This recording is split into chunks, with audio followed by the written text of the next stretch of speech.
If you buy a company with flawless fundamentals while it sits in the wrong sector, you are buying dead money. The market operates as a system of interconnected liquidity. Capital behaves like a fluid, draining out of one asset class and flooding into another based on shifting macro conditions. Most retail traders miss this movement.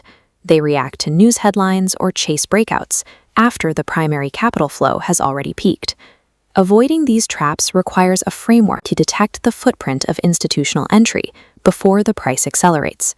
Stock picking is a downstream consequence of sector rotation.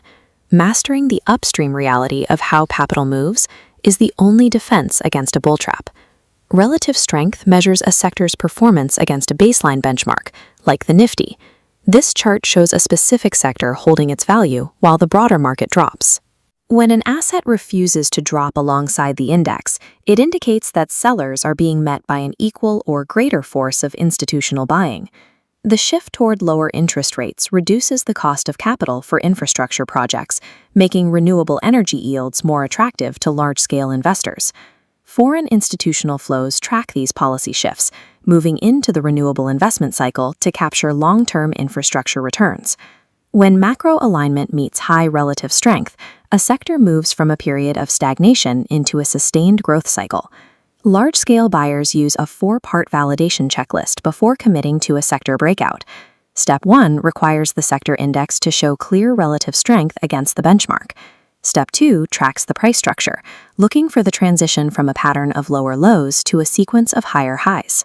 Step 3 identifies volume expansion, where quiet price action is backed by dense clusters of green volume bars. Step 4 requires sector breadth, ensuring a group of stocks is moving in unison rather than a single company acting alone. A stock meeting all 4 criteria is transitioning into a cash flow platform. This brings us to the specific case of KPI Green Energy. KPI Green Energy's revenue is built on recurring assets across captive solar solutions, independent power production, and EPC execution. The quarterly data shows sales growing consistently, while profit margins remain stable over a 3-year period. Despite this growth, retail participation in early 2024 pushed the price-to-earnings multiple above 70, pricing the stock for immediate perfection. This PE chart shows the earnings catching up. As actual profits, represented by the blue bars, rose, the purple valuation line dropped back toward the historical median. The market cap to sales multiple followed the same path, compressing toward the median even as top-line revenue continued to climb. Institutions look for this specific setup, a business where the core growth is intact, but the valuation has been stripped of its previous excess. While a sideways chart appears stagnant to many, it represents a de-risked zone where the business value has caught up to the market price. If the primary investors had exited the stock, the price would have dropped 70% and stayed below its long-term moving averages. The weekly chart reveals a different outcome. After the 2024 peak, the stock entered a sideways consolidation phase rather than a full breakdown. During this time correction, volatility decreases, and the price begins to stabilize above its key moving averages.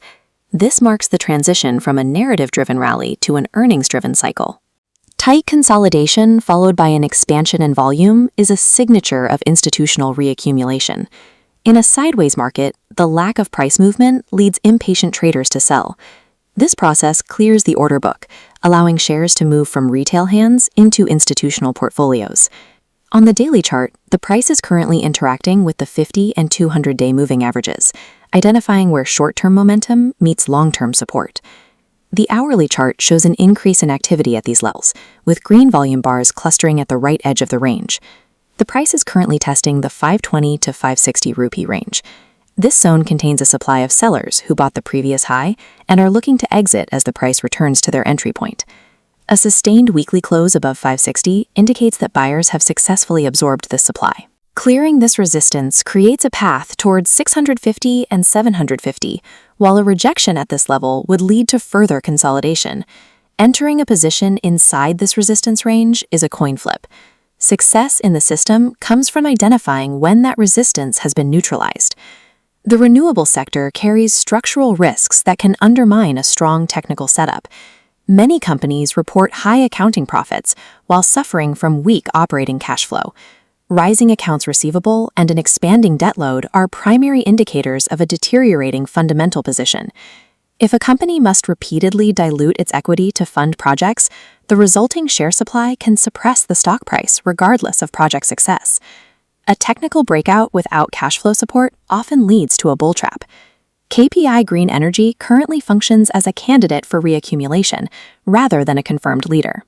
The verification of this setup requires a sustained break of the 560 supply zone. Until then, the system requires patience. Move past the attempt to find a single winning stock by luck. Instead, track how capital flows through specific nodes, verifying when valuation has reset and volume has returned. When a sector begins to move, the next challenge is isolating the specific company that will outperform the rest of the group.